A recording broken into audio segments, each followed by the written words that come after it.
والصلاة والسلام على أشرف رسول الله وعلى آله وصحبه أجمعين. أما بعد. ഏറ്റവും ബഹുമാനാദരവുകൾ നിറഞ്ഞ ഉസ്താദുമാരെ, രക്ഷിതാക്കളെ, പ്രിയപ്പെട്ട നാട്ടുകാരെ, സ്നേഹം നിറഞ്ഞ സുഹൃത്തുക്കളെ, തിരുനബി സല്ലല്ലാഹു അലൈഹി വസല്ലം തങ്ങളുടെ ജന്മദിനം കൊണ്ട് അനുഗ്രഹീതവും ആകപ്പെട്ട ഈ സുദിനത്തിൽ നിങ്ങൾക്ക് മുമ്പിൽ രണ്ട് വാക്ക് സംസാരിക്കാൻ വിധിയാക്കിയ സർവശക്തനെ ഞാൻ ആദ്യമായി സ്തുതിക്കട്ടെ. അൽഹംദുലില്ലാഹ്.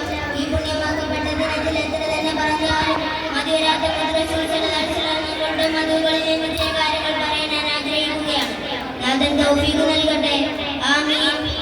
സൂര്യനും ചന്ദ്രനും അടക്കം കോടാനുകോടി നക്ഷത്രങ്ങളും ഗ്രഹങ്ങളും ഉപഗ്രഹങ്ങളും വെട്ടിത്തിളങ്ങുന്ന അത്ഭുതകരമായ ഈ ലോകത്തിന്റെ സൃഷ്ടിക്ക് കാരണമാണ്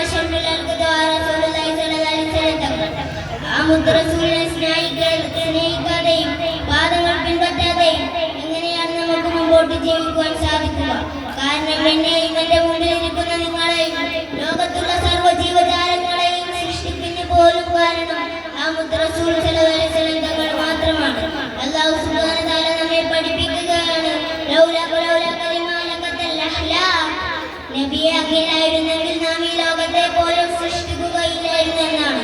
അവസാന ലോകത്തോട് വിട പറയുന്ന സമയത്ത് പോലും ഉമ്മത്തി ഉമ്മത്തി എന്ന് മന്ത്രിച്ചു പറഞ്ഞ ആ മുത്തറസൂലിനെതിരേറ്റ് സ്നേഹിക്കാൻ നാം ഓരോരുത്തരുടെയും ബാധ്യതയാണ്.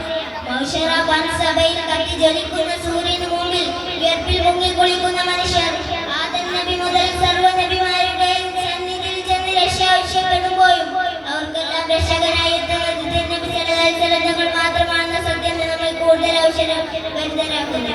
അറേബ്യൻ മണൽ പരമ്പിൽ ഖുറൈശികളുടെ ഭീഷണികൾക്ക് മതി അല്ലാഹുവിനെ സർവ്വം സമർപ്പിച്ച് തിരുനബിയോട് സ്നേഹിക്കാൻ അർഹനായ ആരാണ് ഈ ലോകത്തുള്ളത്? ഇത്രയും പറഞ്ഞുകൊണ്ട് ഞാൻ എന്റെ പ്രസംഗം നിർത്തുന്നു.